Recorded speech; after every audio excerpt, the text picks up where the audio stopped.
Morning বন্ধুরা, তোমরা সবাই কেমন আছো? আশা করি ভালোই আছে। দেখো, আমিও ভালো আছি। আর মোটামুটি পুজোর কেনাকাটা হয়েছে। তোমরা কি করেছো পুজোর কেনাকাটা?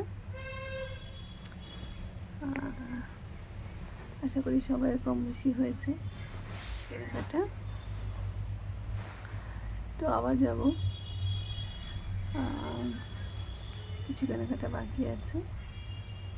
তো তোমরা সবাই ঘুম থেকে উঠে পড়েছো, আমিও উঠে পড়েছি। এই যে সবাই শুয়ে আছি। আর অনেকের চা কফি খাওয়া হয়ে গেছে, আমার কিন্তু হয়নি। মেয়েরা ঘুমাচ্ছে, এখনও উঠবে তারপর। ঠিক আছে, তোমরা ওঠো, তোমাদের কাজকর্ম করো, চা কফি খেয়ে নাও, আমিও করে নিই। Tata bye. সবাই ভালো থাকো, সবাইকে ভালো রেখো।